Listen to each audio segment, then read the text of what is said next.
Bonsoir. Ah voilà, parfait, il y a le son. Très bien. Eh bien, on va commencer. Donc après cette courte pause sur Twitch, même aux personnes physiquement ici présentes, eh bien, bienvenue déjà pour cette première session. Je vais me présenter très rapidement pour savoir qui est la personne qui finalement vous parle, va vous parler en tout cas pendant 40 minutes. Donc je m'appelle Antoine Chollet. Je suis enseignant-chercheur, maître de conférence à l'Université de Montpellier en sciences de gestion, dans tout ce qui est management. Et pourquoi je suis là ce soir devant vous et aussi en ligne sur Twitch, c'est parce que je fais mes recherches sur les jeux vidéo. Donc je m'intéresse aux jeux vidéo sur toutes ses formes, notamment sur l'aspect des compétences, des émotions et l'influence qu'ils peuvent avoir sur la société. Et ce soir, eh bien, ce que j'ai à vous proposer, c'est, on va dire, un extrait de certaines recherches, une sorte de compilation de ce qui peut se faire. Et justement, le titre, c'est d'aller au-delà de la technique pendant 40 minutes. Donc pour commencer cette petite introduction, peut-être que lorsque vous êtes venu ici, ou les personnes qui sont en ligne, vous vous êtes posé ce type de questions. Quelle technologie choisir pour développer le meilleur jeu vidéo? C'est peut-être d'ailleurs une des questions que vous posez actuellement parce que vous êtes étudiante, étudiant ou même professionnel du jeu vidéo. Ça peut être aussi quel moteur de jeu utiliser afin d'avoir un meilleur rendu visuel. C'est vrai que les moteurs de jeu sont quelque part importants. Quelle direction artistique prendre pour de meilleurs graphismes, la fameuse DA, ou encore quel langage de programmation, les fameux langages adoptés pour le jeu vidéo, et peut-être le Saint Graal, si on peut dire ça comme ça, quelle recette magique, technologique et artistique empruntée pour concevoir le prochain jeu vidéo révolutionnaire. Si vous posez cette question, ça tombe bien, on ne va pas du tout y répondre ce soir. On va aller justement au-delà de la tech. Toutes ces questions-là, elles sont tout à fait intéressantes, mais ce ne sont pas justement les questions sur lesquelles on va se poser. Et pour introduire un peu le sujet, je vais vous raconter une histoire. Cette histoire, c'est un peu la mienne vis-à-vis des jeux vidéo.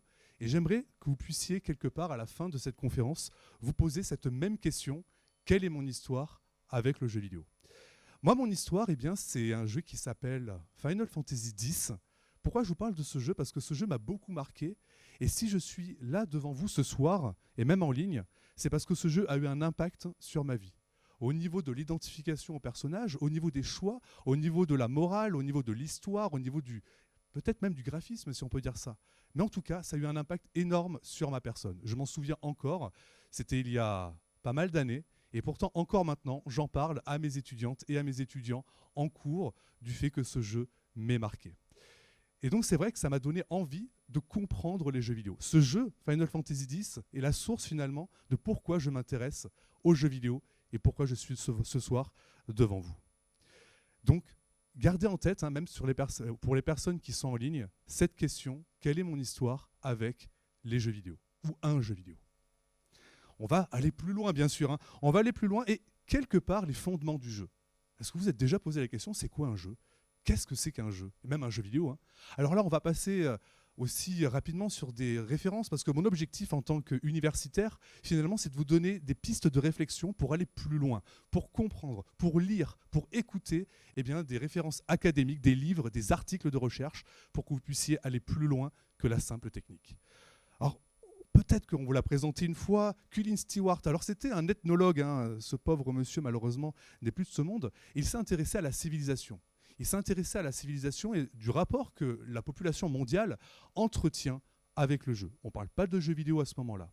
Mais ce qu'il a défini, Colin Stewart, c'est que quel que soit là où on se trouve sur le globe, les gens jouent. Les peuples jouent à des jeux parfois communs, comme les échecs, le jeu de dames, ou même le jeu des osselets, ce fameux jeu assez primitif, mais qui reste encore en vogue aujourd'hui. Il a écrit beaucoup de livres. Des livres qui racontent les jeux en Amérique, aux États-Unis, en Afrique, en Europe, etc., etc. Un peu plus après, on va dire une référence que vous devez quelque part retenir si vous sortez de cette conférence sur les livres à lire, c'est Johan Huizinga. Alors Johan Huizinga, c'était un historien néerlandais et il a quelque part fait le lien aussi avec la culture et la relation que l'homme possède avec le jeu en se basant sur les travaux et sur les recherches de Colin Stewart. Et c'est vrai qu'il s'est dit finalement que le jeu, fait partie de notre culture. Regardez comment nous appréhendons le monde lorsque nous sommes petits. Nous jouons, un peu comme les félins, si on peut dire ça comme ça. Une autre référence, c'est Roger Caillois. Roger Caillois, certains me diront, oui, effectivement, il est connu, et c'est vrai. Parce que Roger Caillois, il a, on va dire, amené l'aspect imaginaire, ce que le jeu permet d'imaginer. Grâce au jeu, on ne parle pas de jeux vidéo encore, eh bien on peut imaginer. Et sur cette base d'imagination, on peut se poser quelques réflexions autour du jeu, et notamment du jeu vidéo. La première, c'est celle-ci. Hop, c'est celle de Jacques Henriot, un des auteurs aussi assez phares lorsque l'on s'intéresse aux jeux vidéo, c'est que dans le jeu s'opère une transmutation magique. Ça veut dire que vous passez la barrière, vous êtes dans le jeu. Le monde devient autre. Quelque part, l'univers change. Lorsque vous jouez à un jeu vidéo, vous êtes dans votre bulle, vous êtes dans votre ambiance, dans votre monde parfois. Et on pénètre dans l'univers de la fiction. C'est vrai que le jeu, sauf erreur de ma part, eh bien, ne représente pas toujours la réalité. Parfois oui, mais souvent non. Une autre réflexion de Jacques Henriot, c'est que si l'homme joue, l'homme avec un grand H finalement, l'être humain, c'est parce qu'il y a du jeu dans l'être de l'homme. Nous aimons tous jouer de près ou de loin, que ce soit avec des jeux de société, des jeux de cartes, des jeux vidéo, ou même des jeux de poker, etc. Et une autre phrase, je vous rassure, il n'y aura pas que des définitions et des choses, il y aura des exemples bien plus concrets après. Mais c'est pour que l'on puisse parler des mêmes choses et se poser les bonnes réflexions pour aller plus loin. Eh bien, le jeu humain est un mode particulièrement remarquable, notamment le jeu de rôle, sur lesquels l'existence se rapporte au tout et sur lequel elle se laisse traverser et animer par le tout. Lorsque vous jouez soit un rôle, lorsque vous jouez un jeu, vous ressentez des choses, vous vivez une expérience qui est unique, surtout si vous êtes immergé dans cette action. Et c'est ça qui est intéressant à capter et à comprendre surtout. Finalement, c'est quoi un jeu vidéo? Qu'est-ce que c'est que le jeu vidéo? C'est vrai que c'est une question qu'on peut se poser, c'est quoi? Une définition universelle? Il n'y en a pas, sauf si vous ouvrez un dictionnaire, page peut-être 358 du Larousse. Mais le jeu vidéo, c'est peut-être ça. Dunk Hunt, un jeu qui est sorti sur NES il y a plusieurs années. C'est peut-être aussi Final Fantasy VII, un jeu sorti sur PlayStation en 97, Dofus, et là je suis sûr que je vais raviver la nostalgie de certaines et de certains dans la salle, ainsi qu'en ligne, sur PC, mais également, et c'est un exemple, Mario Kart 8 Deluxe sorti sur Twitch. Donc ce sont des exemples de jeux vidéo. J'aurais pu mettre n'importe lesquels. Et certains peut-être se demandent, il n'y a pas mon jeu favori.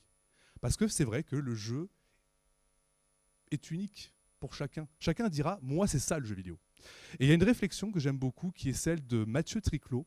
Mathieu Triclot qui fait parler le philosophe de l'Antiquité, Socrate, avec Mario, dans le prologue de son livre, qui s'appelle Philosophie des jeux vidéo.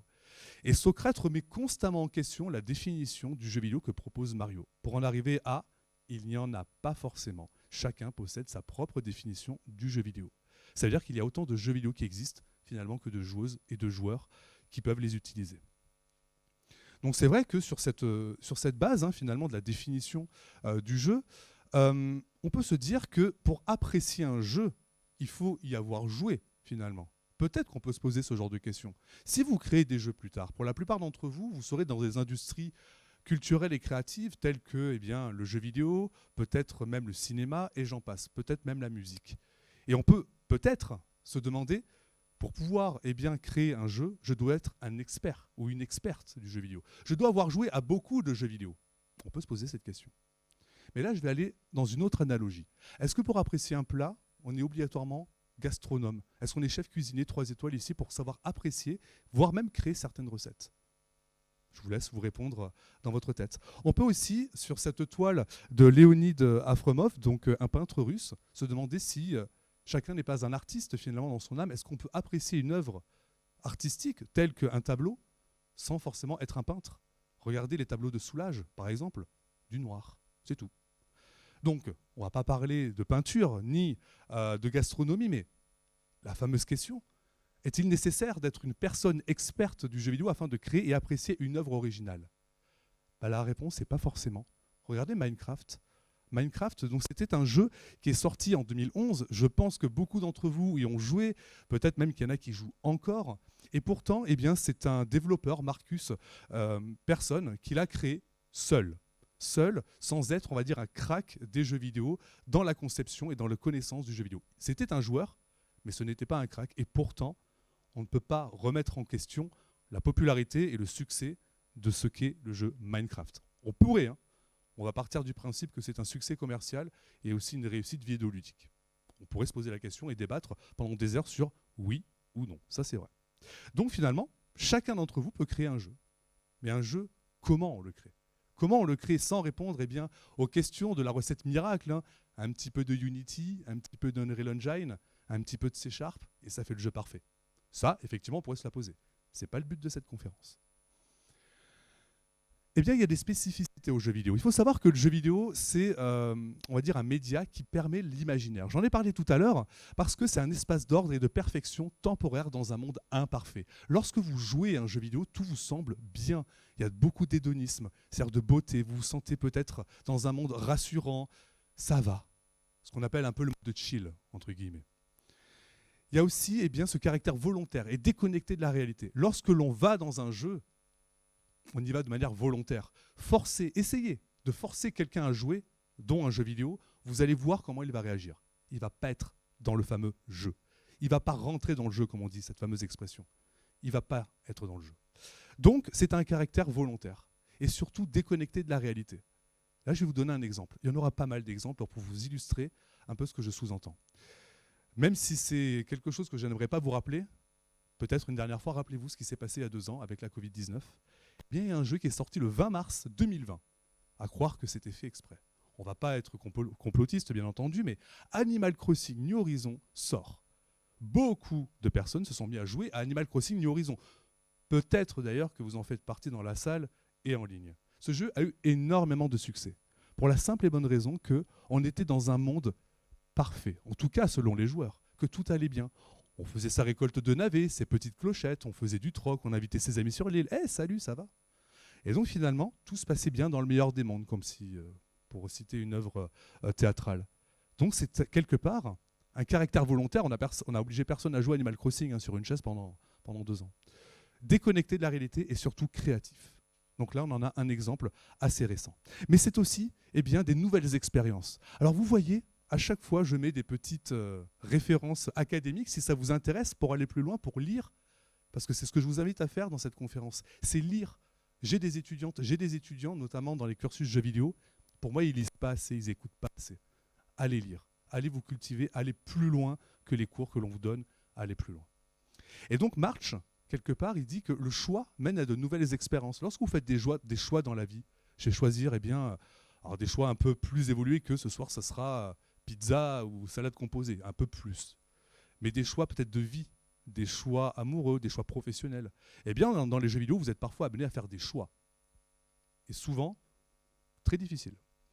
La découverte de nouvelles opportunités. Alors le mot organisation, c'est pour finalement les écoles, les entreprises, les instituts, les studios de jeux vidéo, vous-même, les associations. Le jeu vidéo offre de nouvelles expériences, des terrains de jeu.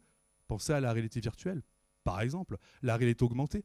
Ce sont de nouveaux gadgets, de nouveaux joujoux, de nouveaux supports qui permettent de vivre de nouvelles expériences. Également, si on se base sur les travaux, encore une fois, de Jacques Henriot, j'y tiens à cet auteur, c'est qu'il y a une fameuse attitude ludique. Qu'est-ce que c'est que l'attitude du ludique qui permet de comprendre pourquoi on joue? Le premier élément, c'est qu'on ne sait jamais ce qui va se passer. C'est bien un jeu vidéo, on ne sait pas ce qui va se passer. Il y a de l'inconnu. Il y a peut-être des bonus. Peut-être que derrière, on va dire un mur, si je mets une bombe, il y aura un passage secret. Vous voyez de quel jeu je veux parler? On ne sait pas. La duplicité. Vous avez conscience que l'activité est un jeu. En tout cas, dans la plupart des cas. On ne va pas débattre du jeu excessif, des personnes qui jouent beaucoup trop, etc. C'est une autre conférence. Ça fera peut-être l'objet d'un autre push yourself, d'ailleurs. Mais ça, c'est une autre histoire. Eh bien, vous avez conscience que vous jouez. Vous savez parfaitement que vous êtes dans un jeu vidéo et que vous êtes en train de vous divertir, entre autres. Et enfin, c'est l'illusion. Cette fameuse capacité à entrer dans le jeu. C'est comme si vous franchissez un pas et que vous dites « Maintenant, je suis dans le jeu. Je suis dans ce fameux monde qui n'est pas la réalité. C'est un jeu vidéo. » Mais il faut le savoir, il faut le détecter. Et lorsque vous êtes rentré, vous êtes dans une partie. Et justement, comment rentrer dans une partie? Eh bien ça, je vais vous donner quelques secrets qui ne sont pas techniques, qui sont dans la conception même et comment penser le jeu vidéo. Peut-être que vous les connaissez. C'est 2 théories. Vous allez me dire « Oula, des théories, c'est pas pratique. » Dans le sens concret. Oh que si. En tout cas, il y a beaucoup d'applications pratiques. La théorie du flow. Je ne vais pas m'essayer à prononcer l'auteur de Skis and Millary. On va dire 8 sur 10. Et donc la théorie du flow, la voici. C'est une sorte, on va dire un axe, une situation de concentration optimale où vous vous sentez à un équilibre parfait entre la difficulté du jeu vidéo et vos compétences à accomplir des actions dans ce jeu vidéo. Donc, il y a plusieurs éléments. C'est un sentiment d'équilibre, comme je disais, c'est pas trop facile, c'est pas trop difficile. C'est pile poil ce qu'il faut. Oh, quelle merveille, dans les MMORPG, dans les jeux de rôle en ligne massivement multijoueurs, c'est une technique énormément utilisée. La deuxième, c'est que c'est une présence d'une activité dirigée vers un but, avec un système de règles. C'est que vous êtes focus. Vous savez qu'il y a une action à faire et vous allez dans celle-ci. Vous faites qu'une action lorsque vous jouez, accomplir une quête, peut-être que c'est tuer un boss, peut-être que c'est trouver un trésor, je ne sais pas, constituer un groupe. En tout cas, vous êtes focalisé sur une action. Le troisième élément pour comprendre la théorie du flow, c'est un état de concentration. Vous êtes vraiment dans un état où, s'il se passait quelque chose autour de vous, vous n'y feriez même pas attention. Un état de concentration optimale. Le sentiment de contrôle de l'action. Vous vous sentez maître ou maîtresse du jeu. Vous vous dites, là, je suis le ou la meilleure dans cette situation. C'est assez plaisant de se dire, là, je contrôle la situation. C'est moi qui suis le boss. Un autre élément, c'est la diminution de la conscience de soi. Ça fait un peu peur quand on le voit ça. On dit diminution de la conscience de soi. Qu'est-ce que ça veut dire? C'est que vous commencez à vous identifier au personnage. Vous commencez à rentrer dans l'histoire. Vous commencez à être le personnage, à ressentir des éléments comme des sentiments, comme des émotions. Et on abordera ça juste après. La distorsion de la perception du temps. On ne sait pas combien de temps on a joué. 1 heure, 2 heures, 3 heures. Oh, ça fait déjà 10 heures que je joue. Ouais, ça fait beaucoup quand même. Mais pour vous, ça fait qu'1 heure. Et donc, si vous cumulez tous ces éléments, vous êtes dans un état de flow. On le voit dans le jeu vidéo, on le voit dans le sport, dans la lecture, dans le cinéma, dans n'importe quelle activité où vous êtes pleinement dans une immersion totale. Et lorsque vous atteignez ça, c'est un peu l'extase, entre guillemets. Au-delà de cet état, eh bien, on peut aussi identifier les joueurs. C'est qu'il y a des recherches pour comprendre finalement qui sont les joueurs. Donc là, on va se baser sur une petite typologie qui s'appelle la typologie de Bartle, qui définit 4 profils. Vous allez vous y reconnaître, j'en suis persuadé. Elle est assez connue, mais je vais en remettre une couche. Vous avez 2 axes. Dans l'axe des abscisses, oulala, c'est des maths. L'axe des abscisses, vous avez le joueur ou le monde. Et dans l'axe des ordonnées, vous avez le fait d'agir ou d'interagir. Pas pareil. On agit ou j'interagis avec quelque chose. Et donc, vous avez 4 profils. Le premier, c'est le collectionneur. Ce sont des joueurs qui souhaitent collecter tous les éléments du jeu. Vous aurez tous les objets, vous aurez tous les monstres. C'est ce fameux 100%. Ce fameux 100% que l'on veut avoir avec les achievements, les accomplissements. Et là, qui disent « Ouais, je suis comme ça ». Eh oui, vous êtes un collectionneur, une collectionneuse. Le deuxième profil, c'est l'explorateur. Là, c'est les personnes qui adorent le lore, vous savez, le background, l'histoire, qui vont même lire les quêtes annexes. Waouh, il y en a. Il y en a, et donc ils vont s'intéresser à l'histoire. Qu'est-ce qui se passe dans ce jeu? Ils ne vont pas tout avoir au niveau des objets, peu importe. Mais l'écriture, la narration, le verbe, l'histoire sera très importante. Également, les socialiseurs. Je doute que ce mot existe dans le dictionnaire, mais on va le traduire comme ça. Eh bien, c'est des personnes qui considèrent le jeu en groupe. Il faut jouer avec des amis, avec des inconnus en ligne, des gens pas tout seuls. Et c'est ça qui fait que je veux jouer à un jeu vidéo. On a aussi le tueur, la tueuse. Alors attention, pas dans un aspect péjoratif. C'est dans un aspect de compétition. On retrouvera d'ailleurs tout l'e-sport dans ce genre de choses. Donc tout l'e-sport, ou alors le challenge vis-à-vis de soi ou vis-à-vis des autres. Vous avez des personnes qui adorent finalement se confronter aux autres pour savoir s'ils sont bons ou s'ils ne sont pas bons. L'e-sport par exemple, tous les jeux comme League of Legends, Counter-Strike, et j'en passe. Mais il y en a qui veulent se prouver des choses à eux-mêmes. Je suis capable de le faire. Cette fameuse notion de tryhard ou die and retry. Ça existe. Super Meat Boy, pour ne pas le citer. Et donc, c'est vrai que tout à l'heure, je parlais des émotions. Ces émotions, de plus en plus, et les éditeurs essayent de les transmettre dans les jeux vidéo. Comprendre ces émotions, savoir les identifier, c'est extrêmement important pour faire une connexion avec le joueur et avec l'œuvre vidéoludique. Alors, qu'est-ce que c'est qu'une émotion ? Pour qu'on parle toutes et tous de la même chose. C'est un état affectif intense. Un état affectif intense caractérisé par une brusque perturbation physique et mentale. Ah, je suis en joie. Ah, je pleure. Ah là là, je suis en colère. Bah oui, ça vous arrive toutes et tous. Lorsque vous pleurez, lorsque vous riez, lorsque vous êtes en colère. Mais il y en a 6. Il y en a 6 émotions. Les têtes que vous voyez là, ce sont des travaux de recherche, encore une fois, pour comprendre les émotions. Pour comprendre finalement comment on matérialise et on représente l'émotion sur le faciès. avec les différents muscles. Et là, vous commencez peut-être à dire, ah oui, c'est vrai que les personnages de jeux vidéo, pour exprimer peut-être la peur ou la joie, ils vont avoir cette expression. Ça paraît logique, encore faut-il le comprendre. Et je vous mets au défi de ressentir de la joie et de la tristesse en même temps. C'est dur. Avec le faciès, c'est pas évident. Donc, il y a 6 émotions qui sont primordiales. Et justement, l'émotion fait partie intégrante de l'expérience vidéoludique. C'est pas de la tech, c'est pas de l'artiste, c'est pas de la direction artistique. C'est faire ressentir des émotions. Mettre une part, finalement, d'émotivité et de sensibilité dans les jeux. C'est loin d'être une obligation. Mais c'est peut-être un des premiers ingrédients cachés et miracles pour faire un jeu au-delà de la tech. Et bien justement, pourquoi on joue ? Parce que c'est vrai que là, je vous présente des choses, vous dites « Ok, je commence à comprendre où ce monsieur veut nous amener. » Mais on peut se poser une question à ce stade. Pourquoi un individu, pourquoi les joueuses et les joueurs passent-ils autant de temps dans un jeu vidéo ? Il y a plusieurs raisons. On va en évoquer certaines, vous allez certainement vous y reconnaître. La première, c'est rencontrer des personnes et faire des IRL, les fameuses in real life, donc les rencontres dans la réalité. Ça peut arriver, j'en ai fait, et peut-être que certains d'entre vous également. La deuxième raison, c'est accomplir des objectifs et réaliser des quêtes, ce fameux sentiment d'accomplissement. J'arrive à faire des choses dans un jeu vidéo, je suis capable d'aller jusqu'au bout, j'ai fait ce 100%, je suis le ou la meilleure dans le jeu. Troisième élément, apprendre un univers, une culture, des connaissances. Un jeu vidéo, c'est aussi tout le lore, tout le background, des livres parfois, des dessins, des artworks. Eh bien, comprendre tout ça, aller au-delà, finalement, du simple dessin et rentrer dans un univers, une culture, et parfois apprendre des choses. S'évader, imaginer, créer à volonté dans des espaces parfois infinis. Pensez à tous les builders. On peut créer, repenser à Minecraft, ce plaisir qu'offre le jeu de pouvoir créer à l'infini, de détruire à l'infini.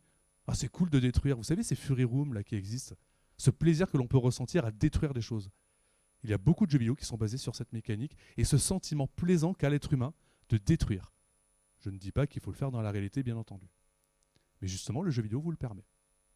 Prendre du plaisir et se divertir seul ou en groupe, c'est vrai que c'est peut-être la principale raison pourquoi on joue, pour passer un bon moment entre amis, avec des gâteaux apéritifs devant la télé, c'est sympa. On peut aussi ressentir des émotions et des sentiments variés. Il y en a qui adorent avoir peur. Devant un film d'horreur, devant un jeu, jouer à Alien Isolation, jouer à Amnesia, par exemple. Je vous garantis que si vous mettez le son à fond en immersion totale, la théorie du flow, c'est sympa. Par contre, si vous avez peur, ne jouez pas à ce jeu.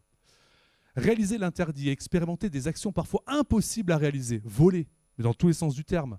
Voler, ou alors, naviguer sur la mer. Ou alors peut-être dévaler une pente en ski. Ça me rappelle un jeu qui s'appelait SSX, un vieux jeu vidéo de snowboard. Et là, il y a toutes les personnes qui ont plus de 30 ans comme moi qui font oui, effectivement, ou à peu près. Ou enfin, être un personnage du sexe opposé. Et cette expérience-là que proposent les jeux vidéo de pouvoir être quelqu'un que l'on ne saura peut-être jamais, est une expérience assez particulière. Dans les MMORPG, dans les jeux de rôle en ligne massivement multijoueurs, beaucoup d'hommes font des personnages féminins. Beaucoup de femmes font des personnages masculins pour expérimenter et se mettre à la place des autres. Parfois. Et expérimenter en se dire « Waouh, c'est ça, être une personne que je ne suis pas actuellement, que je pourrais être plus tard d'ailleurs, même dans la vraie vie. » Donc vous avez des raisons diverses. Et là, je vous pose une question un peu subsidiaire. Essayez de faire un jeu vidéo qui puisse allier toutes ces raisons. Bon courage. C'est très complexe. Mais on peut en sélectionner 1, 2, 3 et faire un jeu vidéo là-dessus. Et bien sur cette base-là, je vais vous montrer des exemples de jeux vidéo qui existent. Parce que vous allez peut-être me dire, ouais, c'est sympa, mais ok, concrètement, est-ce qu'il y a des jeux qui illustrent tout ce que vous venez de dire ? Oui. Et là, je vais en citer un paquet. Je préfère le dire, même pour les personnes qui sont sur Twitch, il va y avoir du spoil. Donc, si jamais vous ne souhaitez pas écouter le spoil, bouchez-vous les oreilles, je vais annoncer le jeu, mais sinon, je vais devoir donner des éléments du jeu, c'est-à-dire spoiler. Je préfère avertir pour pas qu'on puisse me dire « Ah, à cause de lui, je ne sais pas la fin du jeu ou je connais la fin du jeu avant l'heure. » Le premier jeu dont on va parler, donc là pareil, si vous ne voulez pas écouter, hop, même sur Twitch, vous coupez le son, mais vous revenez après. Journey. Journey. Pourquoi je présente Journey? Eh bien, c'est la communication. La communication dans ce jeu. Si vous n'y avez pas joué, eh bien, je vais spoiler. Vous ne pouvez pas parler avec le vocal. Vous ne pouvez pas écrire.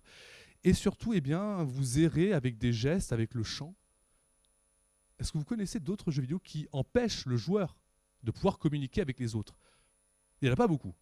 Eh bien, le Journey, vous commencez à comprendre que l'expérience, l'univers, réside dans le fait de ne pas pouvoir communiquer. Le jeu se base entre autres là-dessus. Tous les jeux que je vais vous présenter ont un certain succès dans leur catégorie. Journey a été, on va dire, très bien accueilli par la critique, en majorité. Et bien sûr, il y a des personnes qui peuvent ne pas aimer. C'est complètement compréhensible. Et donc, c'est vrai qu'avec le jeu de Journey, on va communiquer avec les gestes. C'est peut-être parfois une sensibilisation au langage des signes, certains diront. Donc, Journey. Le deuxième jeu que j'aimerais vous présenter, eh bien, c'est un jeu au niveau des règles. Au niveau des règles, quand s'affranchir des règles devient la solution. Nous sommes dans des mondes qui sont réglés, avec des normes. Il y a des règles à respecter, il y a des codes à respecter, code de la route, le code civil, etc.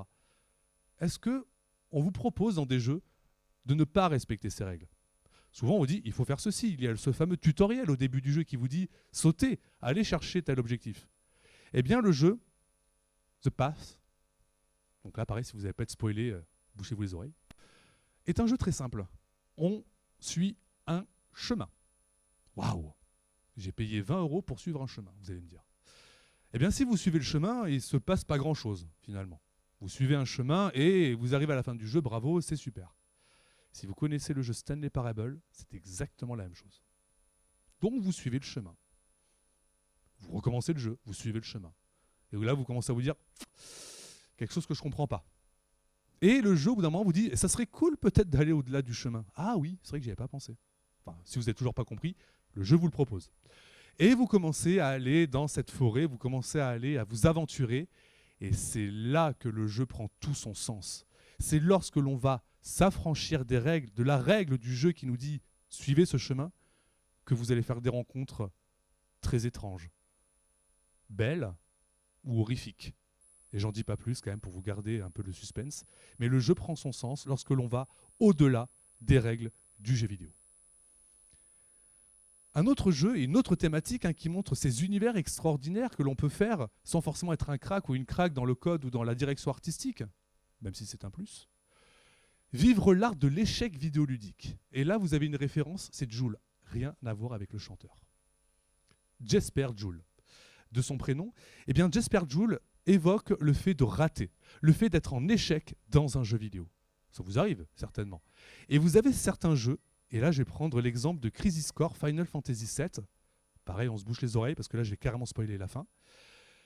Eh bien dans ce jeu, vous évoluez, vous êtes Zack Fair et vous faites partie d'une compagnie, vous vous battez, etc. Bon, si vous connaissez les Final Fantasy, ça devrait quelque part vous évoquer des souvenirs ou des sentiments. Et à la fin du jeu, donc là je vais l'évoquer encore une fois, je préfère garantir et protéger l'éventuel spoil, vous allez mourir. Vous allez mourir. Obligatoirement. Le personnage principal va mourir. Que vous soyez fort, que vous soyez bien, vous allez échouer. Le personnage meurt.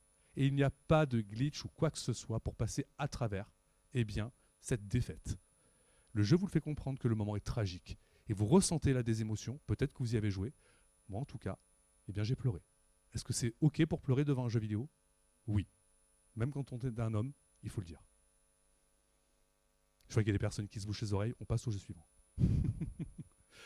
Observer une société dystopique. C'est vrai que la société qui nous entoure, là, on est à Antigone, on est à Montpellier. On a d'autres sociétés que l'on peut observer dans la réalité, des pays qui ne sont pas les mêmes que les nôtres, des cultures différentes. Pensez à la Chine, pensez aux États-Unis, pensez au Japon, pensez à n'importe quel pays du monde. Il y a certaines sociétés dans lesquelles vous dites « j'aimerais pas vivre là-dedans ». Pensez à Black Mirror. Ça fait réfléchir. C'est un peu pareil là. Ce jeu s'appelle Inside. Inside. Donc Inside, qui est sorti en 2016, vous propose d'observer cette société dystopique. Là, il n'y a pas beaucoup de spoil parce que c'est un peu l'intrigue du jeu. Ça fait réfléchir. J'en dis pas plus, mais clairement, dans ce jeu, on vous amène à vous poser des questions sur la société qui nous entoure. Est-ce que vous voulez ça? Une analogie, ce sont tous les épisodes de Black Mirror. Autre exemple pour vous montrer un peu les réalisations vidéoludiques. Et là, on va aller dans les jeux anciens. Parce que là, vous êtes peut-être en train de penser, ouais, c'est ok, en fait, c'est la nouvelle tendance. Et donc, il n'y a que des jeux actuels qui proposent ce type d'expérience assez singulière. Non. La preuve. Shadowgate, sorti en 87. Ouais, là, ça commence à faire vieux.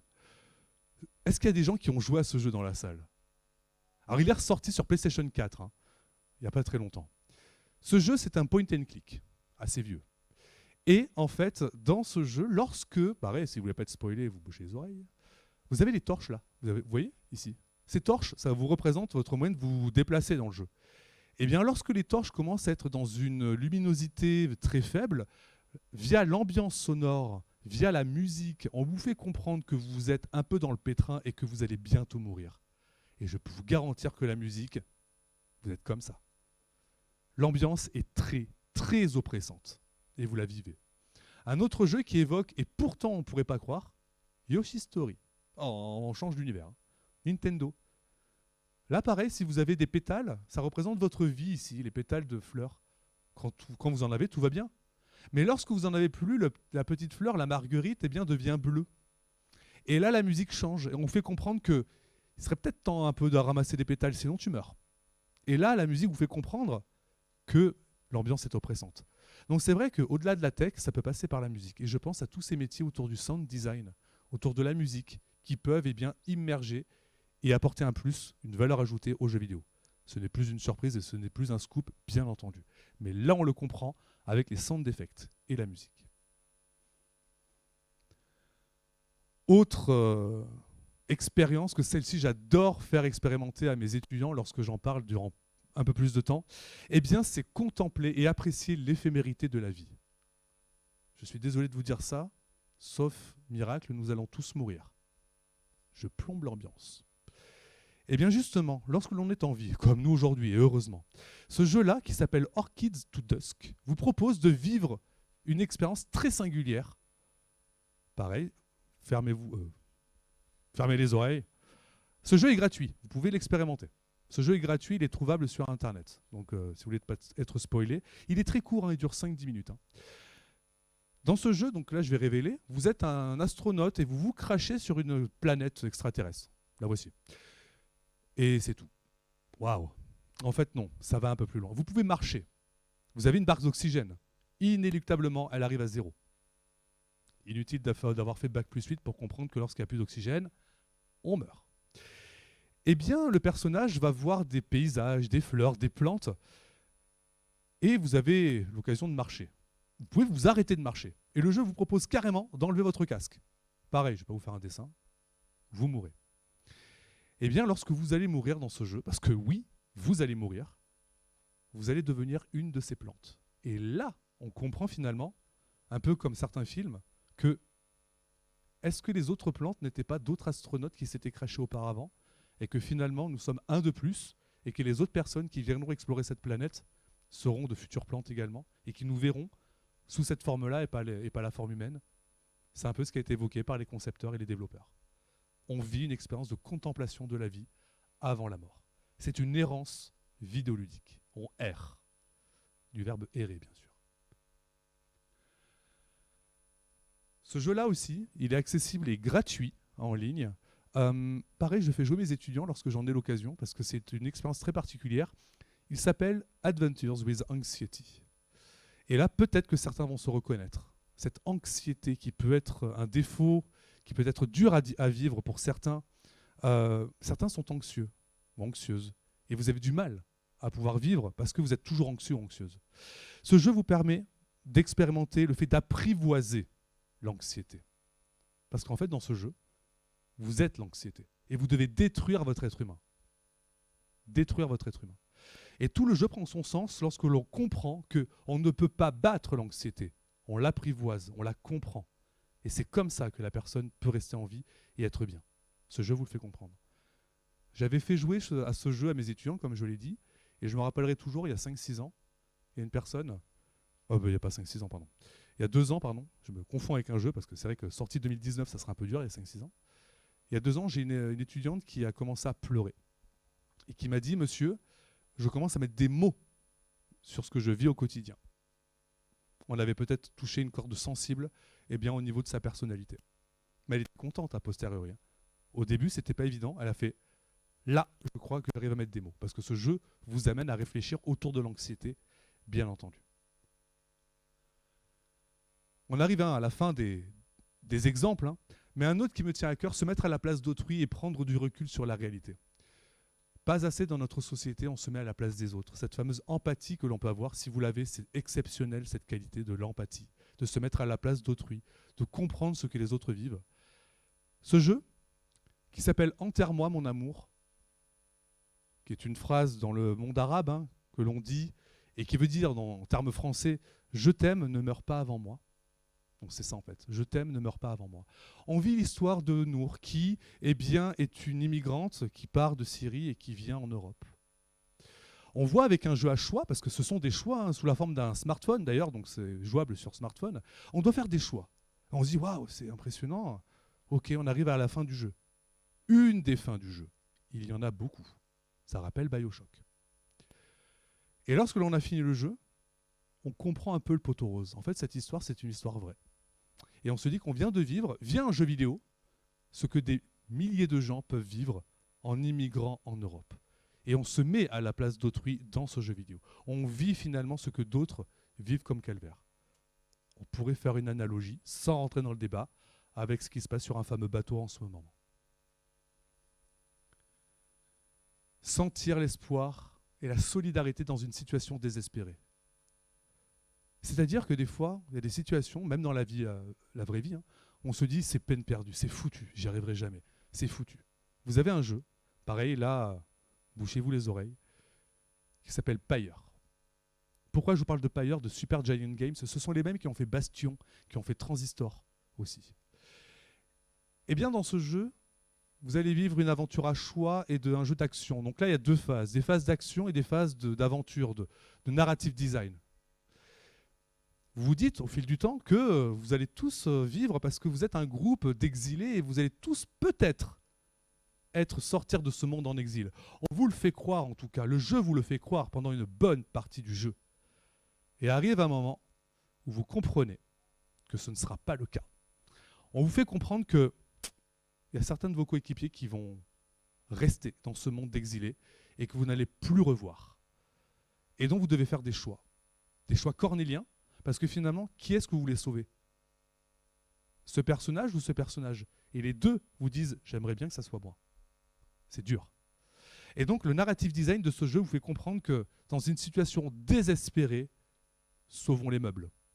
Essayons de faire le maximum pour sauver l'équipe. Et comble du comble, on peut complètement échouer. On peut en sauver 0. Je vous laisse voir ce que le jeu vous propose. Si vous y joué un jour, si vous ne sauvez personne, ou très peu de personnes dans l'équipe. Ensuite, choisir et expérimenter la complexité du dilemme. Là, on est sur des travaux de Philippe Afout, qui est donc une chercheuse. Et là, je vais citer aussi un gros jeu, donc là, je pense qu'il y en a qui vont peut-être se boucher les oreilles, c'est Life is Strange. Life is Strange, ce jeu, et je vais spoiler la fin, je préfère le dire. Vous êtes prévenus. La fin, peut-être que certains l'ont vécu, peut-être que vous avez pleuré. Ou pas, je ne sais pas. Mais vous devez faire un choix cornélien. Sauver la ville, sauver un joueur, ou un personnage, pardon. Finalement, c'est quoi le plus important? C'est une vie humaine que vous connaissez ou des milliers de vies humaines que vous ne connaissez pas? Vous devez faire un choix. Il n'y a pas de bonne réponse, mais vous devez faire un choix. Certains joueurs ont dit « je n'ai pas fini le jeu vidéo, je ne savais pas quoi choisir. C'était trop dur ».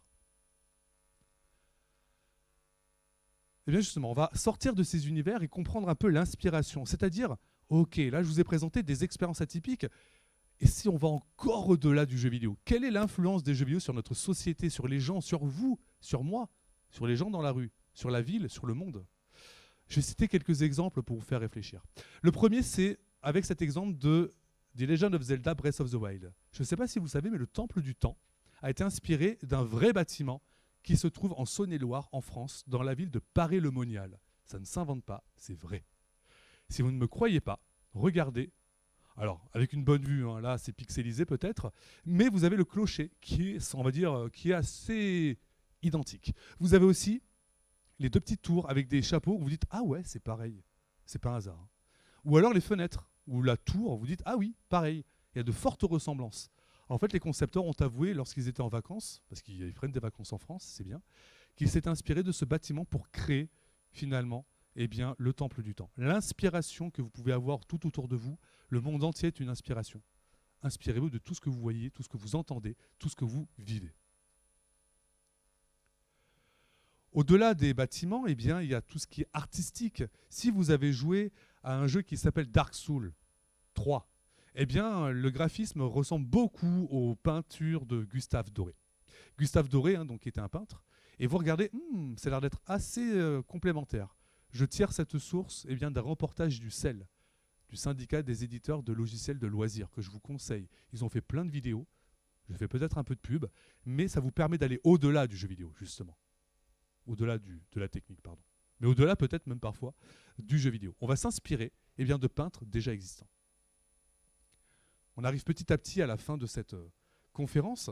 On peut aller même encore plus loin lorsque la haute couture s'inspire du jeu vidéo. L'influence dans les industries culturelles et créatives, celle dans laquelle vous serez pour la majorité dans votre travail, c'est-à-dire celle du jeu vidéo, j'imagine. Prenons ce personnage, Lightning. Lightning, donc, de Final Fantasy XIII. C'est pas un spoil, hein. Là, il n'y a pas de spoil. Bon, si vous ne connaissez pas le personnage, je vous le présente. C'est une idole au Japon, clairement. C'est une personne extrêmement connue. Mais je ne sais pas si vous le savez, mais en 2015, de manière, on va dire, métaphorique, Lightning a rencontré Louis Vuitton. Et ils ont créé, ensemble, de manière toujours abstraite, une série de vêtements. Voilà ce que l'on peut avoir comme collaboration, comme influence du jeu vidéo sur le monde qui nous entoure. Et ça, il faut le comprendre. Il faut arriver à capter, tiens, il peut y avoir des choses qui se font également dans d'autres industries culturelles et créatives, par exemple la haute couture. On peut aimer, on peut ne pas aimer, là, ce n'est pas la question. Mais je vous laisse apprécier en tout cas le travail qui a été réalisé, au Japon en tout cas, parce qu'elle est sortie au Japon, ça a eu un grand succès, parce que Lightning est une idole très appréciée. Ensuite, au-delà de ces aspects un peu, parfois même inatteignables, eh bien, vous, même ceux qui sont en ligne, vous expérimentez de la créativité. Vous créez peut-être autour du jeu vidéo, de ces univers vidéoludiques, avec des fanfictions, par exemple. Vous allez créer des histoires. On retrouve la même chose avec les films, ou avec les animés, les dessins animés, etc. Vous allez créer, vous allez continuer une histoire. Typiquement, Harry Potter n'est jamais sorti avec Hermione. Beaucoup d'histoires autour de ce film vont aller dans ce sens-là et vont raconter une autre histoire. La créativité peut aussi passer sur la musique, les covers. Là, vous avez Taylor Davis. Peut-être que vous connaissez beaucoup plus Lindsey Stirling. Mais c'est un peu la même chose. C'est du violon. Enfin, un peu la même chose. Loin de moi de pouvoir faire un amalgame des artistes, mais c'est du violon et des covers de musique de jeux vidéo. Et donc, on peut s'exprimer aussi avec la musique ou avec des sons. Les fan art, le dessin, c'est aussi une méthode de pouvoir s'exprimer artistiquement avec le jeu. On va représenter les personnages, on va les habiller, on va les recréer, on va se les approprier et on va peut-être grandir avec eux. Par exemple, les Pokémon. Et puis au-delà du dessin, il y en a qui vont encore plus loin avec le cosplay. C'est-à-dire carrément refaire le costume et refaire des scènes de personnages de jeux vidéo. Manque de bol pour ceux qui sont ici, c'est coupé en plein milieu de l'image de l'artiste. Cette personne que je connais, qui s'appelle Nereid, eh bien, elle a recréé le costume donc, de ce personnage de League of Legends et en a fait un photoshoot. Là, à part la cascade au fond, tout était vrai. Elle était dans l'eau, elle était très froide. C'est du vrai ça, c'est pas du Photoshop ni autre logiciel de montage. Donc la créativité, le jeu vidéo offre l'occasion de pouvoir créer aux gens.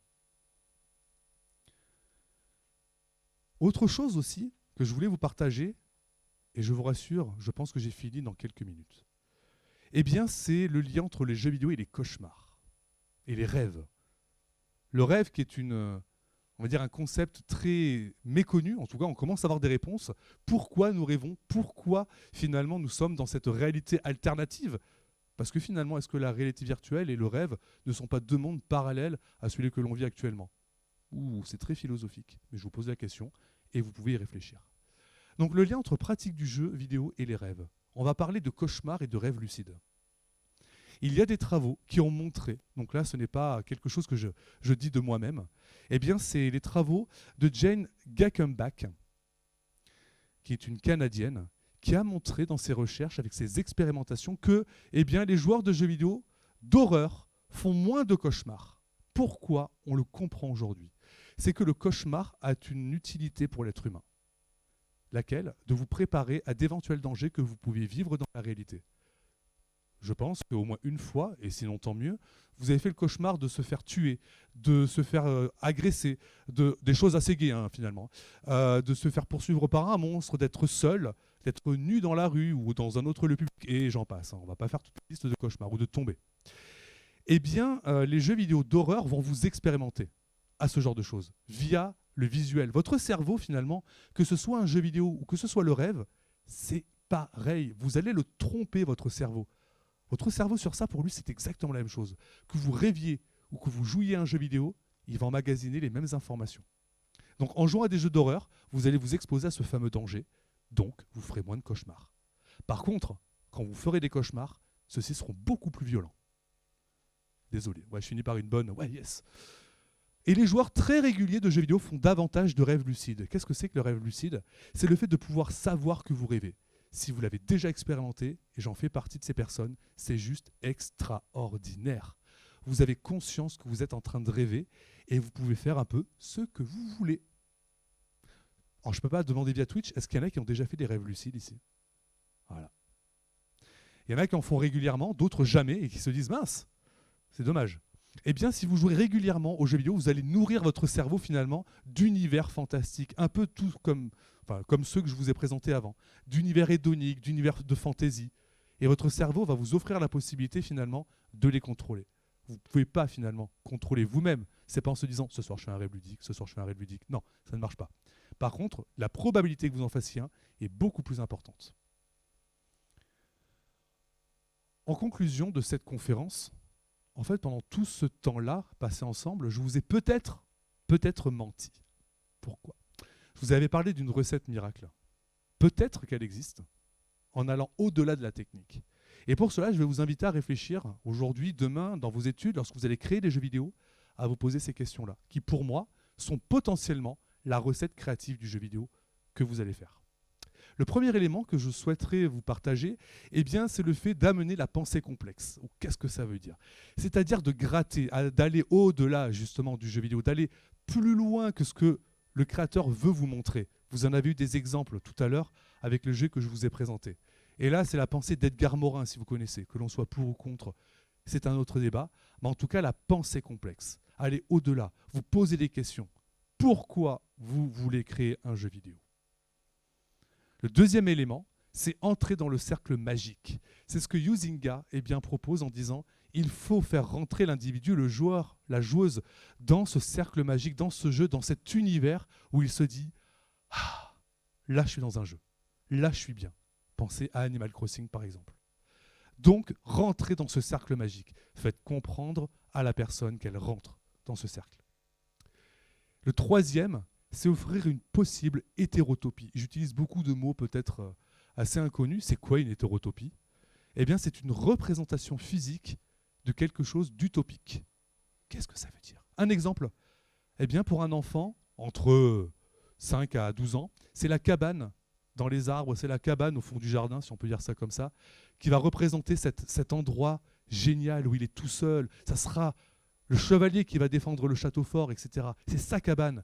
C'est une représentation pour lui utopique, physique. Une utopie, c'est quelque chose que l'on s'imagine. Eh bien, si vous offrez la possibilité à vos joueurs de créer des dessins, de pouvoir faire des musiques, des costumes, leur offrir la possibilité de concrétiser dans notre vie réelle, finalement, ce que vous souhaitiez transmettre via le jeu vidéo, peut-être que c'est aussi une recette miracle. Regardez, que l'on le veuille ou pas, tout le merchandising, tous les produits dérivés qui peuvent exister autour des jeux vidéo. Exemple, Minecraft. Il y a des livres, il y a plein de choses. Le quatrième élément, c'est construire du sens de Veik. C'est-à-dire connecter les liens, connecter les éléments dans le jeu. Qu'est-ce qui fait sens dans le jeu? Pourquoi vous faites ce jeu? Aller plus loin finalement que le simple personnage. Donc, construire du sens et que pour les gens, ils se disent Ah, ça veut dire ça. C'est un exemple, hein. Vous n'êtes pas obligé de faire ça à chaque fois que vous jouez à un jeu vidéo. Mais là, la personne comprend où vous souhaitiez aller. Le cinquième et avant-dernier conseil que je pourrais vous donner ce soir, c'est immerger dans un univers. On l'a vu tout à l'heure. Si vous immergez un individu dans un univers qui vous est propre, qui vous ressemble même, où vous mettez une part de votre personnalité, eh bien quelque part, vous allez transmettre une part de vous aux joueuses et aux joueurs qui vont jouer à votre jeu. Et quelque part, je ne sais pas si vous avez déjà vu le film Ready Player One de Spielberg. À la fin, je vais spoiler la fin aussi, attention. Je n'avais pas prévu de diapo pour ça. À la fin, eh bien, vous avez un des personnages, celui qui a conçu, de mémoire c'est James Halliday, l'Oasis, hein, cet univers, qui dit au personnage principal « Merci d'avoir joué à mon jeu ». Et cette phrase, finalement, veut tout dire. Merci d'avoir joué à mon jeu. Il reconnaît que l'expérience qu'il a vécue, c'était celle que James Halliday voulait qu'il ressente. Et lorsque les gens vous diront « Finalement, j'ai joué à ton jeu, j'ai ressenti ça », et que vous serez capable finalement de dire « Merci, tu as tout compris de ce que je vous souhaitais transmettre via ce jeu vidéo », là, quelque part, vous aurez immergé dans un univers en construisant du sens. Et enfin, le dernier conseil que je peux vous donner, c'est vivre de nouvelles expériences. Le jeu vidéo est assez riche, au-delà de la tech, au-delà de l'art, eh bien, d'expériences extraordinaires. Les jeux que je vous ai présentés n'ont pas des cinématiques extraordinaires, n'ont pas, on va dire, une durée de vie extraordinaire non plus. Et pourtant, les joueurs s'en souviennent parce que cela les a marqués. Eh bien, pendant toute cette conférence, parce qu'on arrive réellement à la fin, posez-vous peut-être une seule et unique question. Pourquoi vous voulez faire du jeu vidéo? Pourquoi vous voulez que les gens jouent à votre jeu vidéo? Et est-ce que vous voulez transmettre quelque part, un jour, votre personnalité via un jeu vidéo? Peut-être, je ne sais pas. Mais en tout cas, avec cette conférence, je vous ai proposé quelques éléments de réflexion. Je vous remercie.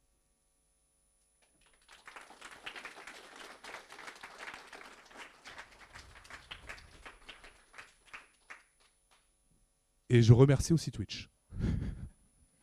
Et je crois que c'est la pause. C'est la pause. Donc là, oui, pour nous, c'est la pause. On reste statique, comme en cours, limite. Non, vous avez le droit d'aller au WC si vous voulez.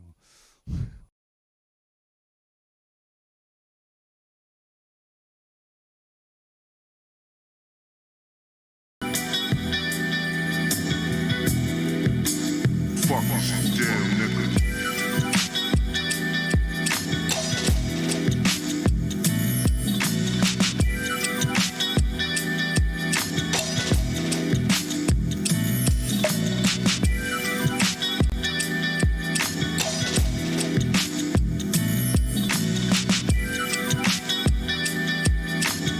It's like Christina Aguilera for abroad.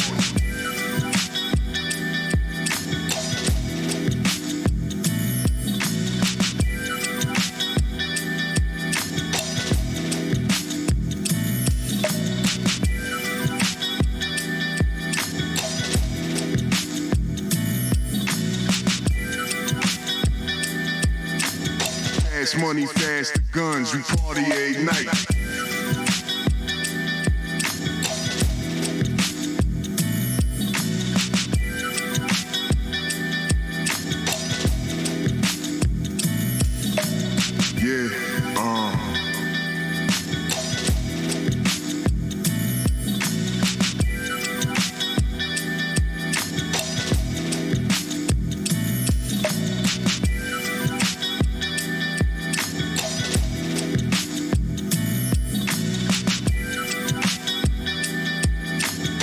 It's like Christina Aguilera for abroad.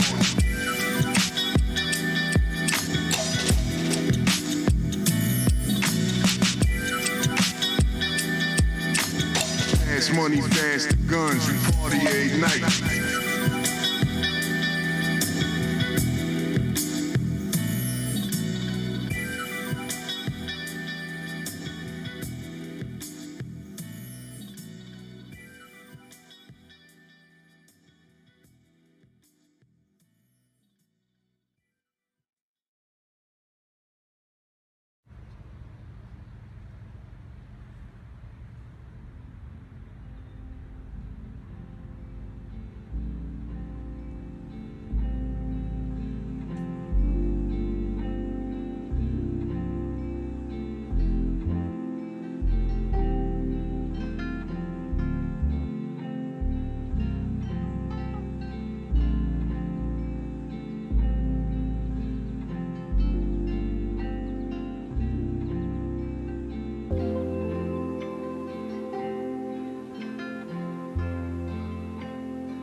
1,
2.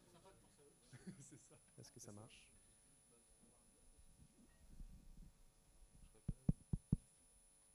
Un, deux.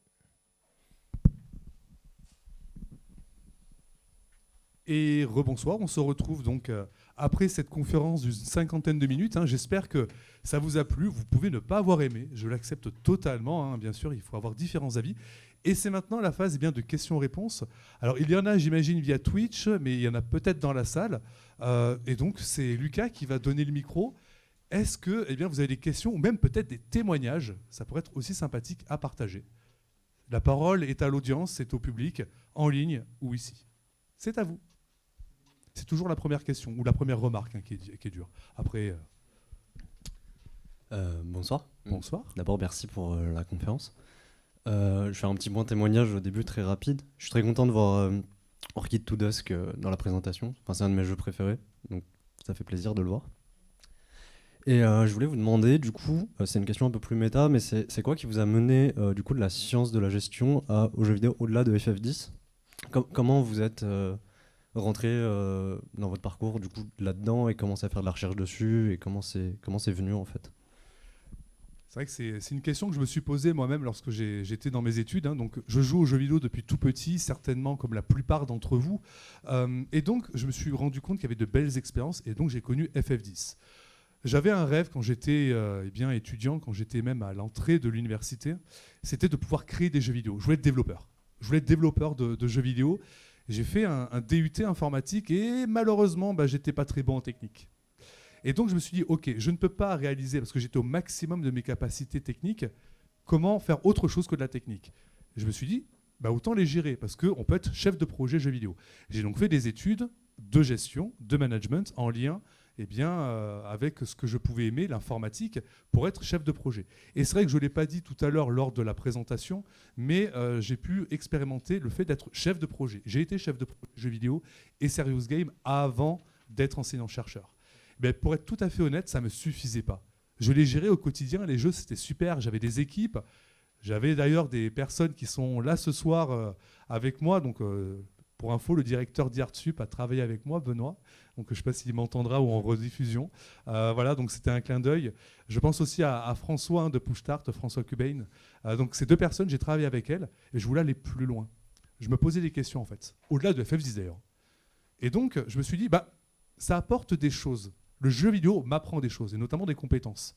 Et c'est pour ça que j'ai fait ma thèse de doctorat sur le fait de mobiliser et d'acquérir des compétences managériales telles que le leadership, la communication, la coordination ou la prise de décision dans les jeux de rôle en ligne massivement multijoueurs.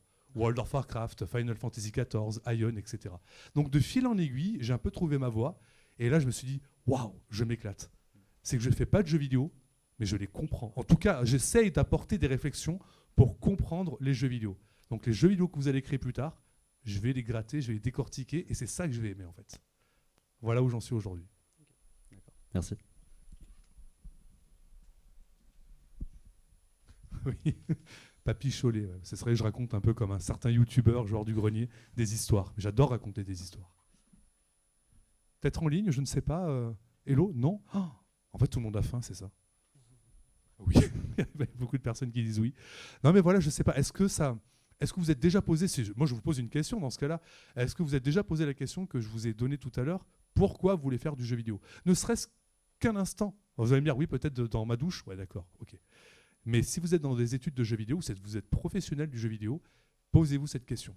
Parce que sinon, si vous ne vous posez jamais cette question, peut-être que vous allez créer des jeux sans saveur. Ça sera fade, entre guillemets. Salut. Salut. Ça va? Bah ouais, ça va très bien. Voilà, je te posais une question. Non, je suis très bien ici. Non, alors plutôt que répondre à tes questions. Merci. Non, moi je vais plutôt témoigner sur pas forcément qu'est-ce qui m'a donné envie de faire du jeu vidéo, mais quelles réactions m'ont conforté sur le fait que j'ai envie d'en faire. À un moment donné, j'ai travaillé chez un éditeur et on était dans pleine période qu'on appelle la pandémie du Covid. Et du coup, on travaillait d'arrache-pied sur le jeu qu'on développait sur mobile, donc c'était un portage. Mais malgré tout, on donnait tout notre cœur pour faire en sorte que ça soit accessible pour tout le monde. Et quand le jeu est sorti sur plateforme Android, on a commencé à recevoir des messages de gens, des messages du Brésil, des messages de Russie aussi, même si c'est pas trop la thématique aujourd'hui, des messages du monde entier qui en fait nous disaient que dans ces pays-là, c'était assez cher les consoles, les jeux, que ce soit sur PC ou quoi, et qu'ils étaient heureux de pouvoir jouer en fait à des jeux et que ça leur faisait du bien dans leur solitude, surtout à ce moment-là où c'était très très compliqué, où ça leur permettait de s'évader, ça leur permettait de se sentir pas forcément tout seul, parce que du coup ils partageaient aussi avec d'autres gens qui jouent au même jeu, ils partageaient des solutions, parce que c'était un die and retry, ça faisait super plaisir en fait de lire ça, de se dire putain, je bosse pas pour rien, je bosse pas juste pour faire un jeu, je bosse pour des gens qui vont jouer à mon jeu et qui vont kiffer ce qu'on fait, ce qu'on prépare pour eux, quoi. Et surtout leur retour pour les prendre le plus en compte possible et faire en sorte de nous améliorer, puis même dans notre petit cœur de dev, ça nous faisait du bien en fait. Et voilà, tout ça pour dire que c'est quelque chose que quand on n'a jamais eu ça au début, c'est quelque chose qu'on a du mal à imaginer, Mais quand ça nous arrive, les premiers retours qu'on peut avoir sur ce qu'on a pu produire, bah, ça fait bizarre. Voilà.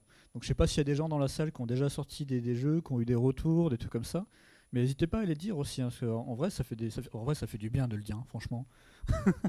Plutôt que de garder ça pour soi, là. Mais voilà, donc je tiens aussi à te remercier, Antoine, parce que ça m'a évoqué plein de souvenirs et tout. Puis à chaque fois que je voyais tes trucs, je suis en mode ah, mais oui, mais c'est vrai, ça, c'est trop bien, le flow et tout, Bartle, machin. Voilà. Donc, est-ce que quelqu'un d'autre a une question à part ça, ou une question sur ce que je viens de dire? Alors, sur ce que tu viens de dire rapidement, c'est vrai que ça évoque des souvenirs, ça évoque même des souvenirs auxquels on ne pensait plus dans son enfance, ou même hier. Ouais. Moi j'ai j'ai deux autres questions. La première ce serait est-ce que tu penserais qu'il existe un jeu ou quel qu'il soit qui aurait pu ne rien apporter, c'est-à-dire ne pas être bénéfique en quelque sorte envers quelqu'un ou quelque chose. Alors cette question, je vais un peu répondre un peu, je vais botter en touche. C'est quoi ne rien apporter? C'est ça en fait qu'on peut se poser.